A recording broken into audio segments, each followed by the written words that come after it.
हमारे मित्र और भारत सरकार में युवा खेल कूद तथा इंफॉर्मेशन ब्रॉडकास्टिंग के मिनिस्टर श्री अनुराग ठाकुर जी, हमारे सलाहकार श्री राजीव राय भटनागर जी, जम्मू कश्मीर के मुख्य सचिव डॉक्टर अरुण कुमार मेहता जी, लेफ्टिनेंट जनरल एडीएस ओजिला साहब, डिविजनल कमिश्नर कश्मीर पांडुरंग पोले जी, हमारे सेक्रेटरी स्पोर्ट्स अहमद हफीज जी, भारत सरकार के खेल मंत्रालय से आए हुए वरिष्ठ अधिकारी, जम्मू कश्मीर प्रशासन के हमारे सभी अधिकारीगण, स्पोर्ट्स काउंसिल की सचिव, मेरे सम्मुख उपस्थित देवियों, सज्जनों और देश के विभिन्न हिस्सों से आए हुए नौजवान खिलाड़ी तथा मित्रों, हार्टिएस्ट वेलकम एट थर्ड खेलो इंडिया नेशनल विंटर गेम्स। तोहूज खोस आवे। It is a proud moment for the Union Territory of Jammu Kashmir. I convey my warm greetings to each member of this August gathering of Winter Games Fraternity, Ministry of Youth Affairs and Sports, Sports Authority of India, High Altitude Warfare School, Jawahar Institute of Mountaineering, Sports Council of Jammu Kashmir, and everybody associated with this event. I invite all our guests who have come from every corner of the country to enjoy our hospitality, to enjoy the games, and to enjoy the incredible sights and sounds of Jammu Kashmir, the crown jewel of India. Over the next 5 days, Gulmarg will celebrate and honor sporting excellence on the snow-covered slopes. We will witness the contests of skill and endurance, but above all, of courage and character of our athletes in as many as 11 disciplines. You may know that in Gulmarg, we transformed the sports tournament into a really spectacular event. The second National Winter Games was huge success, and today, at the opening of this event, the entire country is united by the third Winter Games dream. The next 5 days will be a great occasion to strive for the greatest victory and to uphold the spirit of sportsmanship, peace, equality, friendship, and respect for your competitors. खेल जिंदगी के तुम खेलते रहो यारो, हार या जीत कोई भी आखिरी नहीं होती, हार या जीत कोई भी आखिरी नहीं होती। मित्रों, स्पोर्ट्स एक ऐसा माध्यम है जो वसुधैव कुटुंबकम की भावना से पूरे विश्व को बदलने की ताकत रखता है। स्पोर्ट्स की विभिन्न विधाओं को मैं जीवन का सबसे बड़ी संभावना और अवसर का माध्यम मानता हूं, जो न सिर्फ खिलाड़ी के भीतर परिवर्तन लाता है, बल्कि पूरे समाज की ऊर्जा को निर्माण की दिशा में प्रेरित करता है। आज से ठीक 3 महीने बाद जम्मू कश्मीर में G20 की मीटिंग का आयोजन होगा और उसके पहले विंटर गेम्स के इस महाकुंभ के द्वारा हम G20 के theme one earth, one family, one future का संदेश आज गुलमर्ग से पूरे देश और पूरी दुनिया को दे रहे हैं। मित्रों, जब आप स्लेडिंग, स्नोबोर्डिंग में एक दूसरे के साथ प्रतिस्पर्धा करेंगे तो उसमें हार या जीत मायने नहीं रखता, मायने रखती है खेल भावना। आप इस विंटर गेम्स के दौरान अपने प्रतिद्वंदी से क्या सीखेंगे, वह आपके भविष्य के लिए ज़्यादा महत्वपूर्ण होगा, आपकी यात्रा को नई मंजिल प्रदान करेगा। इसलिए मैं मानता हूँ कि हार जीत से नहीं, बल्कि जोश, जज्बे और हौसलों से दिल जीते जाते हैं। मैंने अक्सर महसूस किया कि स्पोर्ट्स की चाहे जो भी विधा हो, उसमें जीतने वाला हारने वाले के हुनर की तारीफ ही करता है। यही तो असली खेल भावना है, इसे ही स्पोर्टिंग स्पिरिट कहते हैं। गले मिलकर इस स्पिरिट का जश्न मनाने की परंपरा हमें उन सभी ताकतों से अधिक मजबूत बनाती है जो आवाम को विभाजित करना चाहते हैं। वरिष्ठ खिलाड़ी हमारे अक्सर कहते हैं कि जब कोई टूर्नामेंट समाप्त हो रहा होता है तो विदाई समारोह में मेडल से ज़्यादा आपने जो दोस्ती बनाई होती है, जिसे एक भारत श्रेष्ठ भारत की भावना को आपने जिया होता है, वही याद रह जाता है।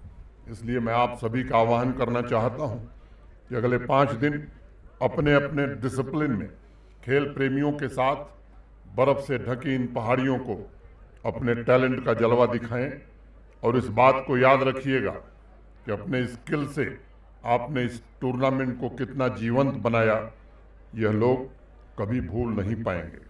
This sportsmanship more than medals will strengthen the bond of goodwill and unite all the players from different states as one family. And once the games are over, each player will be the best ambassador of Jammu Kashmir. I want all the athletes to celebrate the victory with dignity, and if you have come second, accept that too with humility. I am sure your performance and your conduct on this beautiful landscape will bring ancient Indian values to life. मित्रों, मैं बड़ी जिम्मेदारी से कहना चाहता हूँ कि 60 सालों से हमारा देश स्पोर्ट्स के सॉफ्ट पावर से महरूम था। सौभाग्यशाली है हमारा देश कि भारत के यशस्वी प्रधानमंत्री आदरणीय नरेंद्र मोदी जी ने अपने प्रयासों से आज ग्लोबल स्टेज पर भारत की प्रतिष्ठा को खेल जगत में पुनर्प्रतिष्ठापित करने का भगीरथ प्रयास किया है। उन्होंने आज युवा ऊर्जा को नया आसमान, नए पंख दिए। सालों से जिस प्रकार हमारे देश में स्पोर्ट्स का उदास वातावरण था, उसे समाप्त करके प्रधानमंत्री जी ने स्पोर्ट्स एवं युवा आकांक्षाओं को नई प्राथमिकता दी है। उन्हें नई ऊर्जा के साथ संघर्ष करने के लिए प्रेरित किया है। पिछले 8-9 वर्षों में युवा टैलेंट के संकल्प को साकार करने की मुहिम पूरे देश में चली है और भारतवर्ष ने पिछले 8-9 वर्षों में देश के करोड़ों नौजवानों को स्पोर्ट्स की अलग अलग विधाओं में नए हीरोज प्रदान किए हैं। प्रधानमंत्री जी के कारण युवा शक्ति में उनके विश्वास ने यह साबित किया कि स्पोर्ट्स परिवर्तन का, सामाजिक रूपांतरण का सबसे बड़ा माध्यम बन सकता है। स्पोर्ट्स के जरिए हम न सिर्फ समाज को नई दिशा दे सकते हैं, उसे समृद्ध बना सकते हैं, बल्कि स्पोर्ट्स के माध्यम से सस्टेनेबल डेवलपमेंट को भी नया आयाम दिया जा सकता है। मैं अत्यंत आभारी हूँ खेल मंत्री जी का भी, जिन्होंने जम्मू कश्मीर यूटी को देश का एक श्रेष्ठ और प्रमुख स्पोर्ट्स सेंटर बनाने में हमारा भरपूर सहयोग किया है। मैं आज कहना चाहता हूँ, प्रधानमंत्री जी का फिर से एक बार आभार व्यक्त करना चाहता हूँ कि आज स्पोर्ट्स का जो हमारा इंफ्रास्ट्रक्चर है, देश के किसी भी विकसित राज्य से बेहतर है और इसमें सबसे ज़्यादा योगदान भारत के सम्माननीय प्रधानमंत्री जी का है, जिसके कारण आज अभी हमारे चीफ सेक्रेटरी साहब बता रहे थे, हर जिले में हमारे पास स्टेडियम है, इंडोर स्टेडियम की श्रृंखला है और केवल जिलों तक नहीं बल्कि छोटे स्थानों तक भी ऐसी सुविधाएं हमने डेवलप की हैं। और मैं एक बात और कहना चाहता हूँ, स्पोर्ट्स सेक्टर का जो जम्मू कश्मीर का बजट है, देश के सबसे बड़े राज्य उत्तर प्रदेश से ज़्यादा है। महाराष्ट्र देश का बड़ा, मुंबई आर्थिक राजधानी मानी जाती है। महाराष्ट्र का जो बजट है वो शिक्षा और एजुकेशन एंड यूथ स्पोर्ट्स एक साथ मिला करके, हमारे यहाँ अगर दोनों हम मिला लें तो महाराष्ट्र से केवल 38 करोड़ कम बजट जम्मू कश्मीर का है।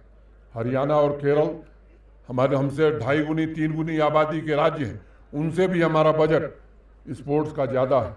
तो ये हमारी प्रतिबद्धता को प्रदर्शित करता है कि जम्मू कश्मीर प्रशासन स्पोर्ट्स में हमारे खेलने वाले बच्चों के लिए, नौजवानों के लिए हर प्रकार की सुविधा उपलब्ध कराना चाहता है। दूर दराज के इलाकों में भी सर्वोत्तम सुविधाएं उपलब्ध कराने के लिए हमारे स्पोर्ट्स डिपार्टमेंट ने, स्पोर्ट्स काउंसिल ने पूरी मेहनत की है और आज जम्मू कश्मीर के कोने कोने में बिखरे स्पोर्टिंग टैलेंट को सही प्लेटफॉर्म मिले, इसकी कोशिश की जा रही है।